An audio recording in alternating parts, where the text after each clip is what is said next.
자, 오늘은 우리가 죄송합니다. 에스더 공부를 하겠습니다.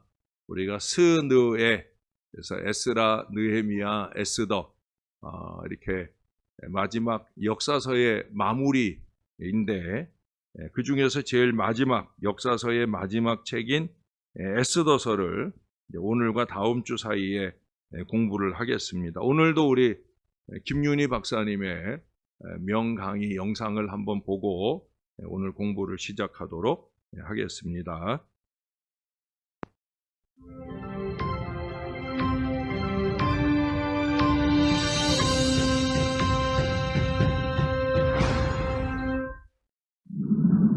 안녕하세요. 이번에는 에스더서에 대해 살펴보겠습니다. 구약 중에서 비교적 우리에게 잘 알려진 에스더서는 여주인공의 이름을 따서 제목을 붙였습니다. 에스더는 바벨론의 여신인 이시타르에서 이름이 연유되었다고 보는 이들이 많은데, 그 이유는 이시타르가 사랑과 전쟁의 여신으로 책에서의 에스더의 역할과 비슷하기 때문입니다. 왕에게 사랑을 받아 왕으로 발탁되었고, 유대인을 보호하기 위한 전쟁에서는 수산도성의 전쟁을 하루 더 연장하여 300명을 추가로 도륙할 정도로 전쟁의 여인으로 변모합니다. 그러기에 에스더가 실제 이름이라기보다는 그녀의 별명으로 보기도 합니다. 에스더의 히브리어 이름은 하다사이며 도금냥 나무라는 뜻을 가지고 있습니다. 본서는 저자를 밝히고 있지 않습니다. 유대인 역사가 요세푸스는 모르드게가 저자라고 생각했으며 에스라나 느헤미야가 저자일 가능성도 제시되어 왔습니다. 확실한 것은 저자가 페르시아의 관습이나 당시 궁전의 사정, 또 수상궁의 지리에 매우 익숙한 인물이라는 것입니다. 또한 페르시아 공중기록을 입수할 수 있었던 유대인인 것으로 간주됩니다. 에스더의 배경이 되는 시기는 페르시아의 다리오 1세의 뒤를 이은 아하수에로 왕의 치리 기간입니다. 그의 그리스식 이름은 크세르크세스입니다. 이 제국이 가장 팽창한 시기에는 동쪽으로는 아프가니스탄, 파키스탄의 일부, 이라크, 소아시아 전체 지역, 서쪽으로는 현재 팔레스타인 전역과 아라비아 반도, 이집트와 리비아에 이르기까지 광대한 지역을 지배했습니다. 아하수에로 왕이 치리하던 때에는 세계도 많은 변화를 겪고 있었습니다. 중국에는 공자가 있었고, 아테네에서는 민주정치의 기초를 마련한 정치가 페리클레스, 시인이자 극작가인 소포클레스, 철학자 소크라테스, 수학자인 피타고라스의 이름이 알려져 있었으며, 고대 올림픽이 시작된 지도 이미 200년 이상 흐른 시기였습니다. 서양의 정치, 철학, 수학, 운동, 예술, 문학의 유산이 아테네를 중심으로 꽃을 피우는 동안 그 당시 동양의 거대한 제국이었던 페르시아 왕국의 아하수에로는 주전 480년 대군을 이끌고 그리스 원정을 나서게 됩니다. 그러나 이때 살라미스 해전에서 대패합니다. 그 아하수에로 왕은 플라타이아 전쟁에서의 패배를 끝으로 원정에서 돌아와 궁에서 향락으로 세월을 보내다가 주전 465년 후궁들 사이의 음모로 인해 암살을 당하게 됩니다. 에스더 1장은 아하수에로 왕이 그리스 원정을 떠나기 전에 준비 과정과 일치하며, 에스더를 왕비로 뽑은 시기는 그가 그리스 원정에서 패배하고 돌아온 시기와 일치합니다. 많은 여인들을 전국에서 모으는 장면도 아하수에라가 하렘에서 세월을 보냈다는 역사적 정황과 일치합니다. 이렇게 세상이 변화를 겪고 발전하고 있을 때 페르시아라는 거대한 제국에서 다양한 인종 속에 섞여 살고 있던 디아스포라 유대인들은 누구도 기억하지 않는 이름 없고 미미한 족속에 불과했습니다. 에스라 느헤미야가 본국으로 귀환한 유대인들을 다루고 있다면, 에스더는 귀환하지 않기로 선택한 유대인들의 이야기를 다루고 있습니다. 에스더서는 과연 하나님은 이러한 전국에서도 이들에게 관심을 가지고 계신지에 대한 질문을 던지고 있습니다. 에스더서에는 하나님의 이름이 전혀 언급되지 않는데, 저자가 독자로 하여금 과연 에스더의 하나님이 존재하는지에 대한 해답을 스토리를 통해 발견하도록 유도하고 있는 것입니다. 에스더서의 중요 주제와 목적 중 하나는 부림절의 기원과 제정에 대한 역사적 배경을 알려주는 것입니다. 에스더서는 오경에 기록되지 않은 유일한 절기를 지키는 데 대한 신학적인 권위를 부여해주고 있습니다. 유대인들은 에스더서에 나오는 유대인 말살을 계획했던 하만을 잘 기억하고 있습니다. 매년 불임절을 기념하며 에스더서를 읽을 때마다 하만의 이름이 나오면 야유를 보냅니다. 그들은 뼈아픈 역사를 통하여 에스더서의 하만뿐 아니라 유대인들을 괴롭힌 많은 하만들을 기억하는 것입니다. 그 중에서도 으뜸은 히틀러라는 하만입니다. 세계에 흩어져 사는 디아스포라 유대인들은 언제 어디에서 또 다른 하만이 나타날지 모른다는 것을 생생히 기억하며 오늘도 유다인은 노임과 구원을 얻을 것이라는 에스더서의 구원의 역사에 희망을 걸며 불임절을 기억합니다. 에스더서는 우리도 위기에 직면했을 때 믿음을 잃지 않고 하나님의 섭리와 주권을 신뢰하도록 초대하고 있습니다. 이것이 본서를 읽는 매력 중에 하나라고 할 수 있습니다. 예, 아주 에스더서에 대해서 명쾌하게 말씀을 잘 해주셨어요. 앞부분의 이야기들에서도 들어보셨지만 이 에스더서가 포로된 땅에 남아있는 자들과 관계 있는 내용이다 하는 것을 분명히 알 수 있고요. 여기에는 이 이야기의 배경이 되는 수산궁이라고 하는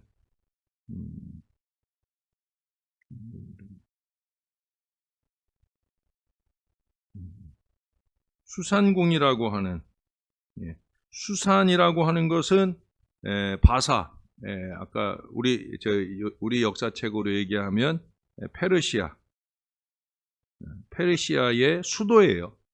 수산이라고 하면 아수르의 수도가 니느웨인 것처럼 수산은 페르시아의 수도예요. 수산궁이라고 하는 것은 수도에 있는 왕궁을 말하는 거겠죠. 그래서 그 수산궁에서 일어난 일들, 느헤미야에서도 느헤미야 1장 1절에 보면은 이 느헤미야가 아무래도 왕의 술 맡은 관원이다 보니까 수산에 살고 있었던 것을 우리들에게 보여줍니다. 그래서 그 땅에 남아있는 사람들, 우리가 아까 그 연도를 보셨죠?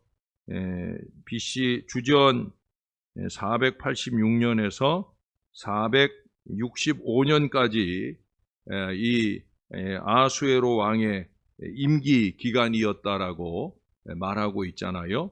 이로부터 20년 뒤에 445년경에 사마리아가 예루살렘을 침공하는, 그때 이제 느헤미야가 20여 년 뒤에 등장을 하는 거예요.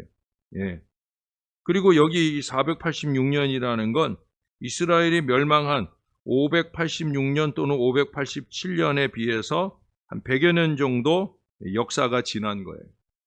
예. 그러니까 100여 년의 세월 동안에 그야말로 유대인이라고 하는 그 종족에 대한 미미함, 안타깝게도 그들은 사람들의 기억 속에서도 사라졌을 수 있는데 하나님은 기억하고 계시다라는 사실인 거죠. 그리고 이 앞서서 수룹바벨이 그리고 1차 귀환을 하고 그 다음에 느헤미야 때 에스라 느헤미야를 통해 2차 귀환, 3차 귀환이 이루어지는데 이때 귀환한 사람들의 숫자보다 여기 이 시기에 남아있는 이스라엘 사람, 유다 사람들이 훨씬 더 많았다는 거예요. 그러니까 그들이 하만의 계략대로 멸절되었다라고 하면 그러면 느헤미야의 귀국 얘기는 존재하지 않을 수도 있었던 거죠. 그렇죠?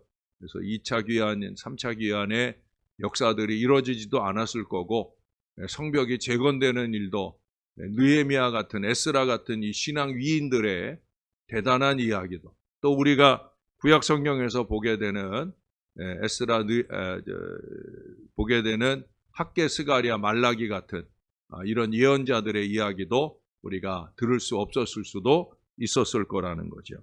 그런 걸 염두에 두면서 이 에스더서의 위치와 내용들을 함께 생각해 봐야 됩니다. 이 에스더서의 중심 메시지는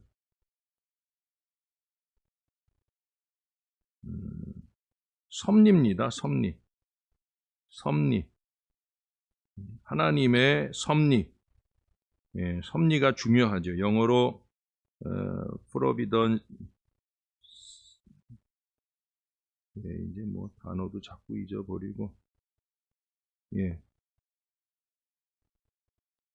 프로라고 하는 것은 비포의 뜻이에요. 앞에 또는 미리라는 의미가 있고요. 그리고 비던스라고 하는 것은 비디오라고 하는 말에서 나왔어요. 본다는 거죠. 본다. 미리 본다라고 하는 의미로 프로비던스. 단순히 프로면은 미리 본다 하는 건데 이것을 섭리라고 우리가 표현을 합니다. 하나님께서 미리 보시고 그 앞길을 인도하시는 그 은혜를 우리는 섭리. 앞으로 하나님께서 그 백성들이 하게 될 일을 미리 알고 계시고 고국에 돌아가지 않아 하나님의 뜻을 저버린 상태임에도 불구하고 그들을 여전히 돌보고 계신다 하는 의미에서의 바로 섭리를 말하는 거예요. 섭리는 우리 하나님의 공급하심, 지도하심, 때로는 인도를 원하지 않더라도 하나님은 여전히 인도하고 계신다라는 것을 말해주는 하나님의 크신 긍휼과 은혜의 단어라고 생각할 수 있습니다. 나는 하나님을 바라고 있지 않을 때라도, 나는 누군가의 도움을 바라고 있지 않을 때라도 우리 하나님은 그 누군가는 나를 돕기 위한 마음을 놓지 않고 있다는 사실, 이것을 우리에게 기억나게 해요. 그러니까 징계, 어쩔 수 없는 잘못에 의해 징계나 고난을 겪게 되더라도 그것을 전화위복의 역사로 펼쳐 열어 가시는 그런 은혜가 바로 하나님으로부터 올 수 있는데 그것이 바로 섭리라는 거예요. 우리가 내일 아침에도 바벨탑 사건의 마지막 말씀을 세 번째로 듣잖아요. 근데 바벨탑 사건도 마찬가지. 결국 하나님이 언어가 하나임으로 통해서 짓게 되는 그 바벨탑 쌓는 그 사람들을 하나님께서 징계하시면서 세상 만방으로 언어를 혼란하게 하셔서 흩으시잖아요.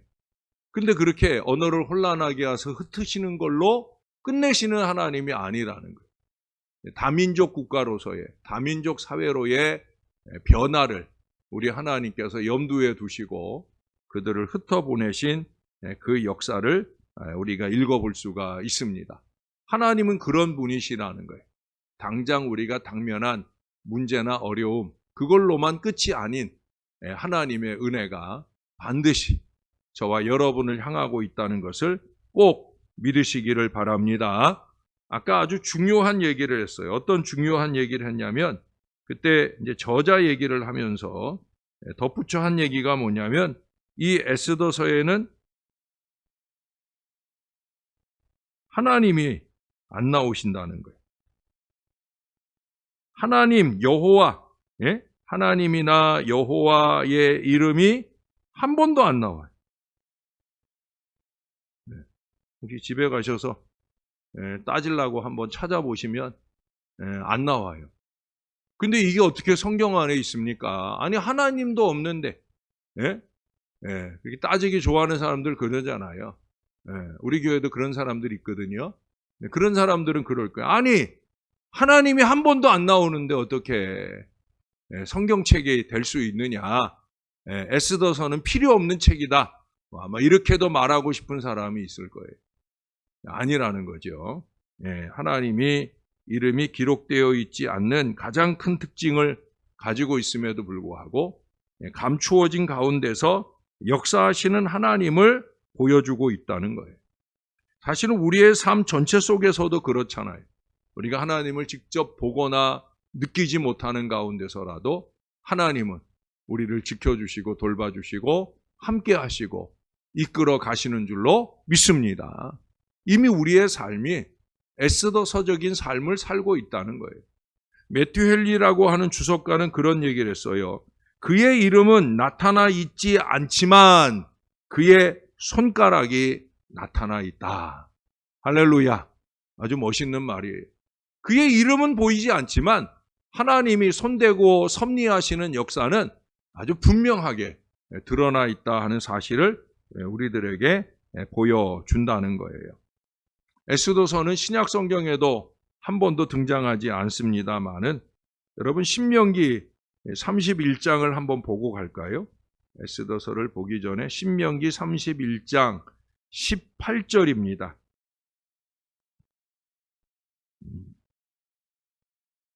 신명기 31장 18절.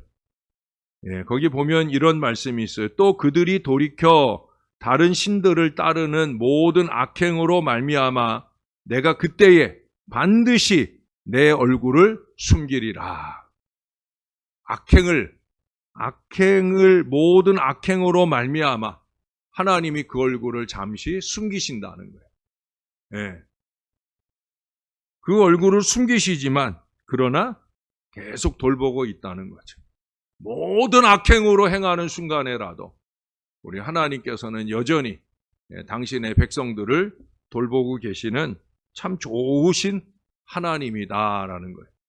그래서 이 에스더서를 한마디로 말하면 섭리적인 돌보심의 책이다라고 말할 수 있다는 겁니다. 그래서 1장부터 5장까지는 유다인들이 위기를 만나는 내용들이 펼쳐지고요.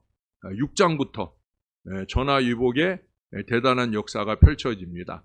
우리 6장을 한 번만 잠깐 보고 다음 주에도 또 볼 텐데 6장, 에스더 6장입니다. 에스더 6장 1절, 2절을 지금 먼저 한번 보면 좋을 것 같아요. 자, 제가 1절을 읽을게요. 여러분들은 2절을 읽어주세요. 그날 밤에 왕이 잠이 오지 아니하므로 명령하여 역대 일기를 가져다가 자기 앞에서 읽히더니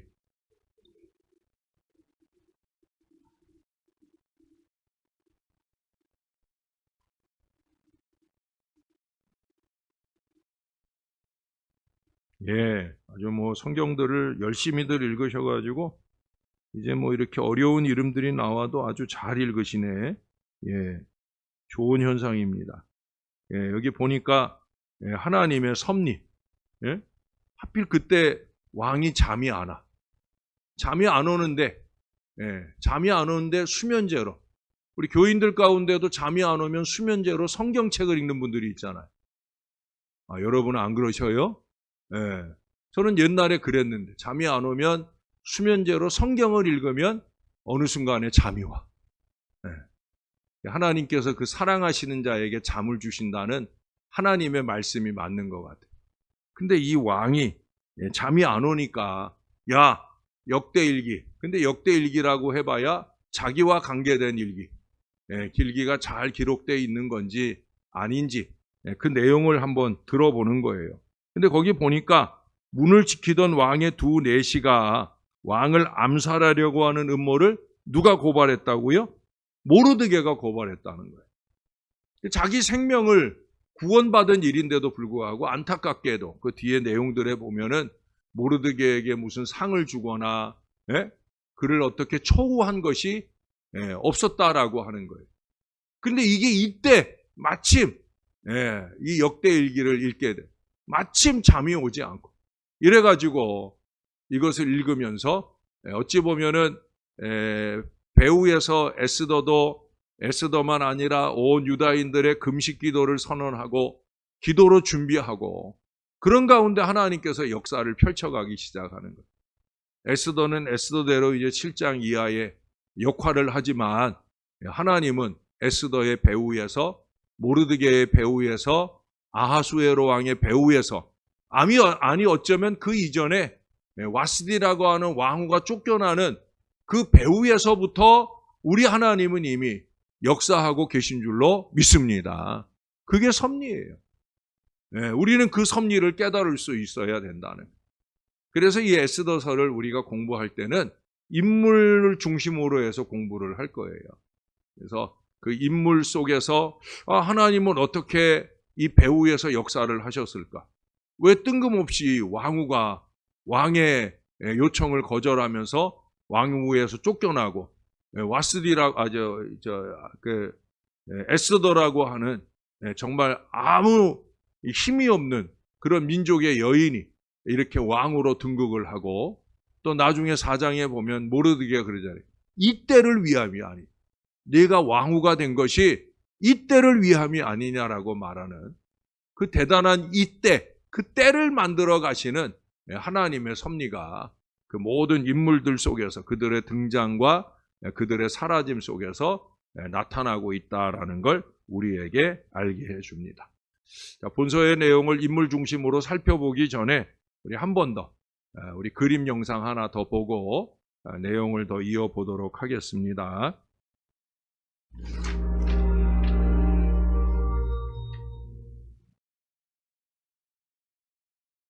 에스더서입니다. 성경에서 가장 흥미진진하고 특이한 책 중 하나인데요. 배경은 이스라엘 민족이 바벨론의 포로가 된 지 100년이 지났을 때입니다.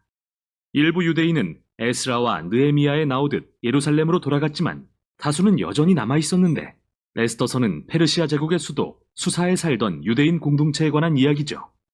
중심 인물은 모르드게와 그의 조카 에스더라는 두 명의 유대인이고 페르시아 왕은 술을 좋아하는 어리숙한 사람으로 페르시아 관료인 하만은 교활한 악당으로 묘사됩니다. 성경에서 이 책의 특이한 점은 하나님이 언급되지 않는다는 건데요. 단 한 번도요. 좀 이상하죠? 원래 성경은 하나님에 대한 거잖아요. 그런데 이건 저자의 탁월한 기법입니다. 참고로 저자는 미상이고요. 그는 독자가 이야기 속에서 하나님의 일하심을 찾도록 초대하는 거죠. 그리고 그 징표는 이야기 곳곳에서 발견됩니다. 수많은 특별한 우연과 역설적인 반전들을 통해 우리는 무대 뒤에 계신 하나님의 의도를 알게 됩니다. 그럼 이야기로 들어가 볼까요? 최근 페르시아 왕이 두 번의 성대한 잔치를 총 187일에 걸쳐 베푸는 걸로 시작합니다. 목적은 자신이 얼마나 위대하고 대단한지 과시하려는 것이었죠. 잔치의 마지막 날, 그는 거나하게 취해서는 자기 아내인 와스디 왕후에게 나와서 아름다움을 뽐내라고 요구합니다. 그녀가 거절하자 화가 난 왕은 술김에 왕후를 폐위하고 남편이 자기 집을 주관하여야 한다는 우스꽝스러운 조서를 온 페르시아에 공표합니다. 그리고 새로운 왕후를 찾기 위한 미인 대회를 엽니다. 정말 유치한 드라마 같죠? 그런데 바로 여기서 에스더와 모르드게가 등장합니다.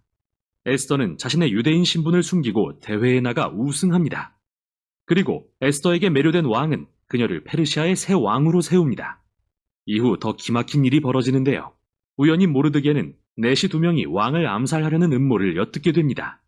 이 일을 전해 들은 에스더는 왕에게 사실을 알리고 모르드게는 왕의 목숨을 구한 공로를 인정받게 되죠.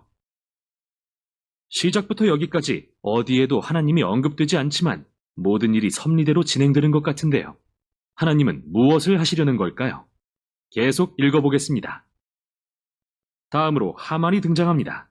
그는 사실 페르시아인이 아니라 아각 사람으로 불리는 고대 가나안족 속의 후손입니다. 사무엘상 15장에 나온 것처럼요. 왕은 하만을 왕국에서 가장 높은 자리에 앉히고 모든 자가 그의 앞에 무릎 꿇도록 명령합니다. 그런데 모르드게가 그를 보고도 이를 거절하자 하만은 당연히 분노로 들끓습니다. 그는 모르드게가 유대인임을 알게 되자 왕을 설득해서 모든 유대인을 진멸하는 끔찍한 조서를 제정하는 데 성공합니다. 그리고 유대인을 진멸할 날짜를 정하려고 주사위를 던지는데 주사위는 히브리어로 부르입니다. 이건 나중에 다시 보기로 하죠. 11개월 후인 아달월 13일 모든 유대인이 죽게 되었습니다. 그 후 하만과 왕은 잔치를 열어 이 끔찍한 결정을 기뻐합니다. 이제 초점은 모르드게와 에스더에게 맞춰집니다.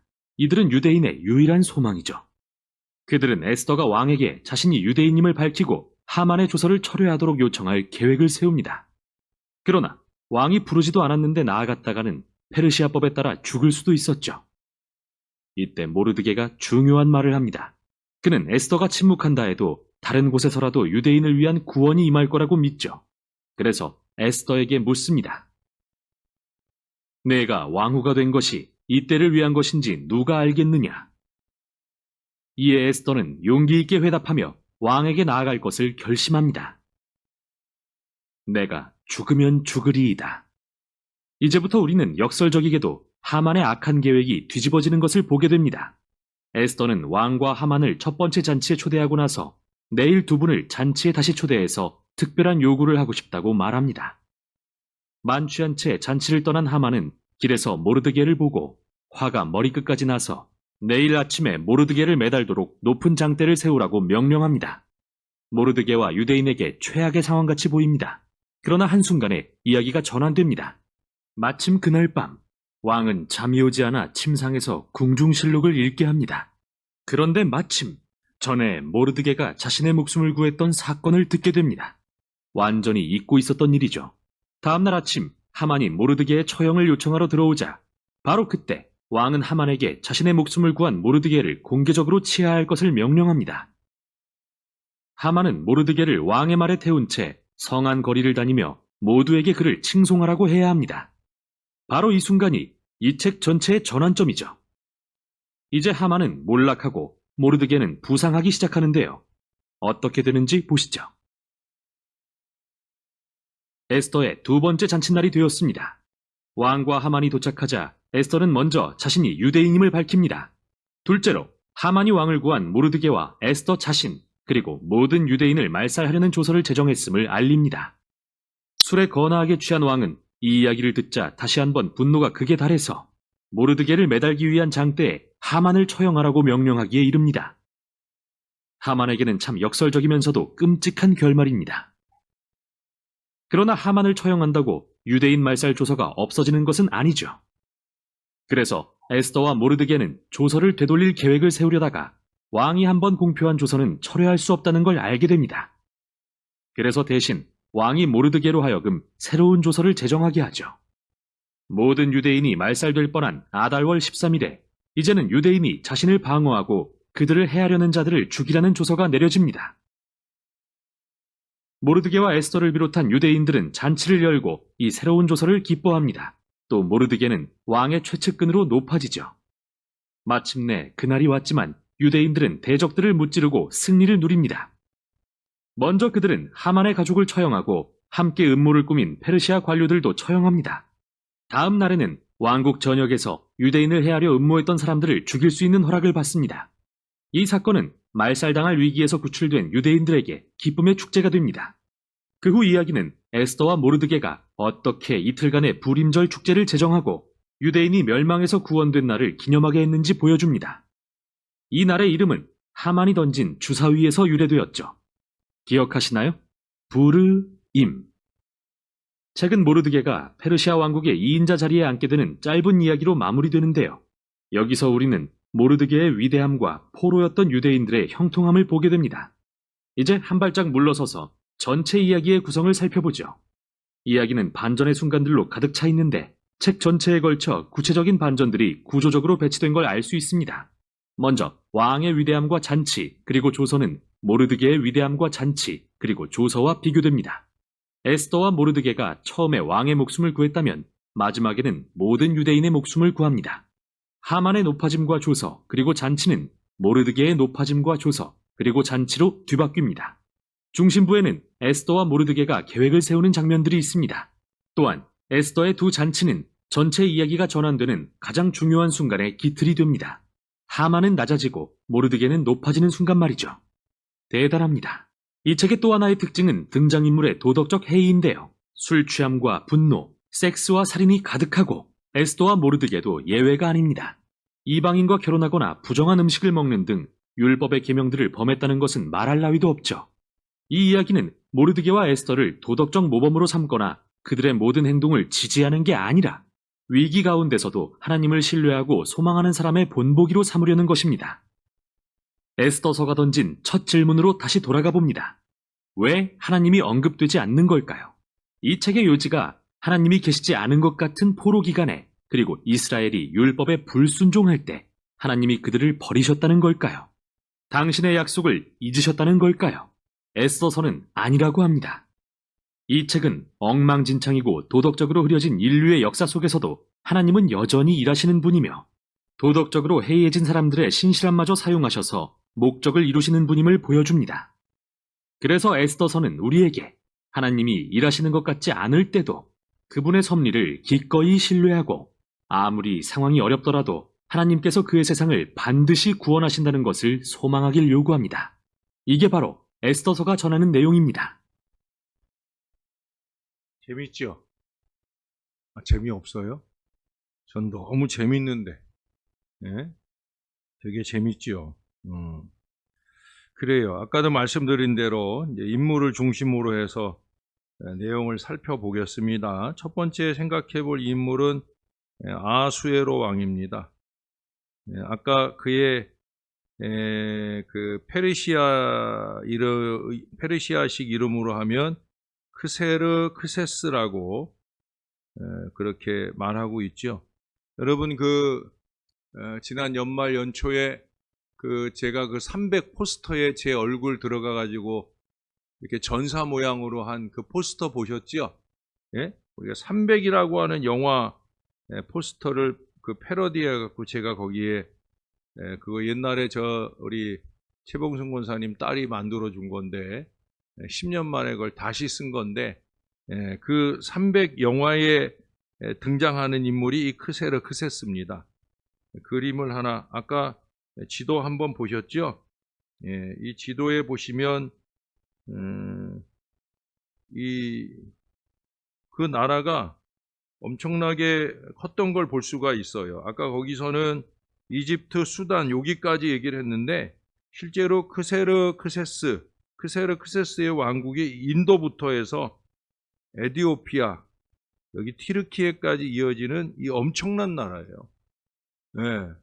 우리가 그저 이렇게 듣기만 해가지고 저기 한데 제가 이거를 그려서 표현해 드리려고 여기가 그리스입니다. 그리스. 티르키예에서 이렇게 육로로 갈 수도 있고요. 여기서 이제 배 타고 건너가기도 하는데 여기 이제 아테네가 있고 뭐 이렇게 있는데 크세르 크세스가 이 그리스를 침공했다가 결국은 이제 패퇴하고 돌아왔다는 얘기를 아까 김 박사님이 해주셨잖아요. 그러니까 이 어마어마한 제국의 황제인 거예요. 이게 페르시아 제국입니다. 이게.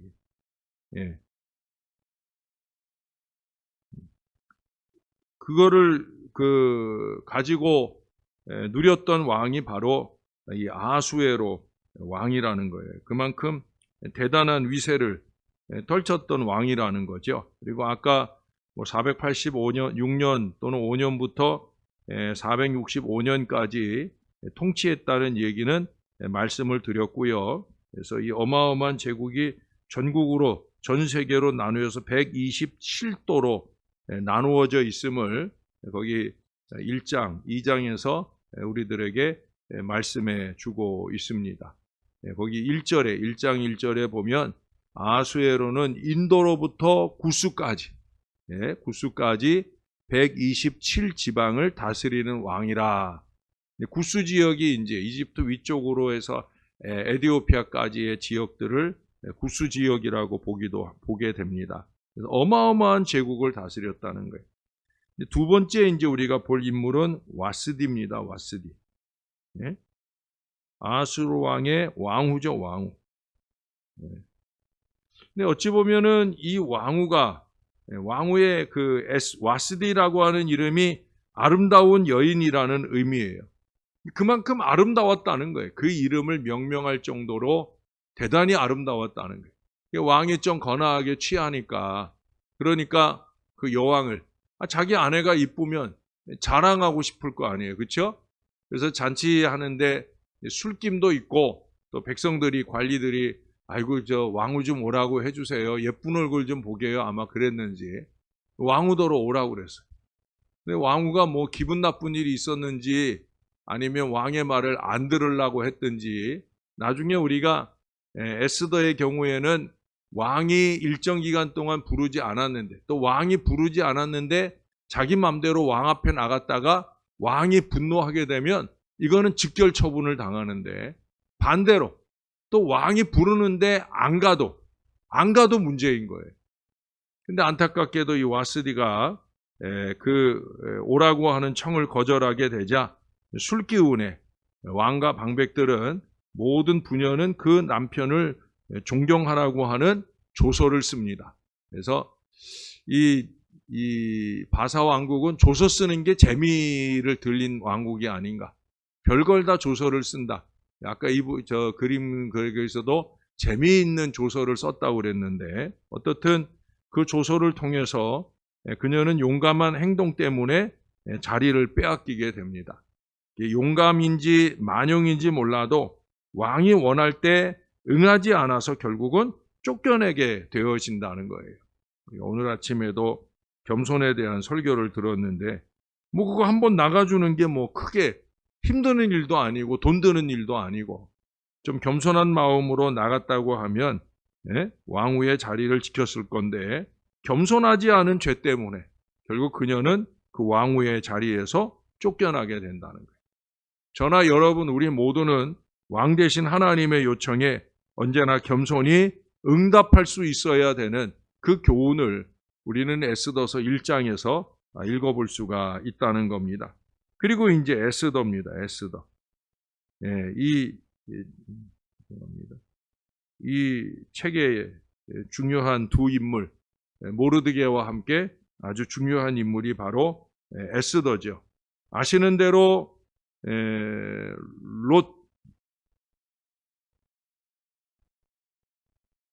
롯기 아시죠? 롯 같은 경우에는 이방 여인, 모압 여인인데 유다인하고 결혼을 했어요. 근데 에스더는 반대로 유다인인데 이방 남자하고 결혼을 하게 되는 전혀 다른 모습을 보여줍니다. 롯은 그렇게 이방 여인으로 유다인과 결혼해서 그 후손들 가운데 예수님이 태어나게 되는 혈통적 역할을 했고요. 에스더 같은 경우에는 유다인으로서 이방인과 결혼함을 통해 그 유다 민족들을 지켜내는, 그래서 결국 그 가운데 우리 그리스도께서 오실 수 있는 터전을 마련하는데 중요한 역할을 했다 하는 거예요. 에스더는 사실은 그 인생의 초창기에는 불행한 아이, 고아예요, 고아. 모르드게에게 있어서는 조카가 되는 아이인데 이 아이가 고아이다 보니까 이 아이를 돌보고 키우게 됩니다. 근데 아름다워가지고 와스디 대신에 왕후를 뽑는 이 대회에 그 에스더가 가가지고 거기서 왕후로 등극이 되어지는, 그래서 수상궁에서 거하게 되는 영광을 누리게 되어집니다. 뭐 이후의 내용들은 조금 있다가 다음 주에 봐야 되겠네요. 우리 모르드게, 그 다음에 이제 모르드게와 이제 하만입니다. 중요한 이 에스더서의 불임절의 유래를 만들어내는데 혁혁한 역할을 하는 인물이 이 두 사람이에요. 시간이 많이 됐으니까 오늘 영상 2개 보고 해서 시간이 많이 됐으니까 오늘은 여기까지만 보고요. 우리 다음 주에 이후에 두 인물을 중심으로 해서 에스더서 전체의 또는 후반부의 내용들을 함께 나눠볼 수 있도록 그리하겠습니다. 이 시간 우리 다 같이 한번 기도하시죠. 우리가 기도할 때 이렇게 감춰 계신 우리 하나님, 그러나 배후에서도 능히 섭리하시고 역사하시는 우리 하나님, 그 하나님의 은혜 안에 우리가 늘 지혜롭게 거할 수 있게 해달라고, 우리의 헛된 생각과 고집과 아집 때문에 또 교만 때문에 하나님의 거룩한 뜻을 놓치게 되는 그런 어리석은 인생이 되지 않게 해달라고, 우리도 에스더가 되고 모르드게가 돼서 어렵고 힘들 때 우리 하나님의 섭리에 귀하게 쓰임받는 하나님의 사람들이 될 수 있게 해달라고, 우리 다 같이 한마음 한 목소리로 우리 하나님 앞에 간절하게 기도하겠습니다. 좋으신 아버지 하나님, 세상의 섭리를 역사해 가시는 우리 하나님의 그 위대한 손길을 봅니다. 주님이 살아계셔서 개인과 공동체 가운데 그 위대한 섭리를 나타내시며 위대한 역사를 펼쳐 열어가시는 우리 하나님이신 것을 보게 됩니다. 에스더서 속에 감추어 계신 하나님, 그러나 그 손가락으로 여전히 일하고 계시는 하나님, 우리가 그 하나님에 대한 신뢰와 믿음을 놓치지 말게 도와주옵소서. 언제나 겸손하게, 언제나 낮아져서 아버지가 우리에게 원하는 일에, 무엇보다 문 영혼들을 구원하는 일에 우리가 잘 쓰임받을 수 있도록 주님이 우리를 붙들어 주시고 도와주옵소서. 하나님의 위대함, 그 위대한 역사를 위해 우리가 주 앞에 쓰임받게 싸우니 우리 하나님이여 우리와 함께하여 주옵소서. 오직 예수께 소망을 둔 건강한 믿음으로 주의 뜻을 잘 이뤄가는 우리 하나님의 사람들 되어지게 하나님 우리를 도와주시고 우리에게 은혜 주시고 우리와 함께 하시고 우리 가운데 역사를 나타내 주시옵소서. 주님이 도우심을 믿습니다. 감사합니다. 하나님 아버지, 이 땅 대한민국을 향해서나 또 그 안에 살고 있는 우리 각 개인을 향해서나 우리 하나님은 언제나 대단하고 위대한 역사를 펼쳐 열어가시는 하나님이신 것을 믿습니다. 하나님이 하시는 일은 하나님이 하시고 우리가 해야 될 일은 꼭 우리가 할 수 있는 이 믿음을 꼭 갖게 도와 주옵소서. 주님이 우리에게 무슨 말씀을 하시든지 말씀하시는 대로 우리가 겸손히 순종하여 따르는 우리의 일들에 언제나 순종하며 나아가는 우리 믿음의 사람들 되게 하여 주옵소서. 우리가 에스더가 되고 우리가 모르드게가 되어 그렇게 하나님의 뜻을 따라 우리가 쓰임 받으며 그 위대한 선미와 역사에 온전히 쓰임 받는 대단한 은혜가 나타나게 주님이 함께하여 주옵소서. 지난 1년을 돌아보면 정말로 그러한 하나님의 은혜가 우리 가운데 넘쳐났나이다. 우리가 열심히 해서 되어진 일이 아니라 하나님이 도와주셔서 하나님이 섭리해 주셔서 우리가 주님께로 감동받은 모든 계획대로 성실한 노력을 기울여 갈 때 그 배후에서 위대한 하나님의 손길이 우리에게 큰 은혜를 남겨주신 줄로 믿습니다. 은혜가 믿음이 되고 믿음을 기초로 또 다른 미래의 섭리를 주 안에 이루어가는 하나님의 모든 사람들 되어지게, 특별히 2026년을 또다시 함께 살아가야 할 우리 온 교회가 아버지 뜻대로 제대로 잘 살아내는 믿음의 나라 꼭 될 수 있도록, 믿음의 교회 꼭 될 수 있도록 주님이 우리를 도와주시옵소서. 감사합니다. 예수님 이름으로 기도합니다. 아멘.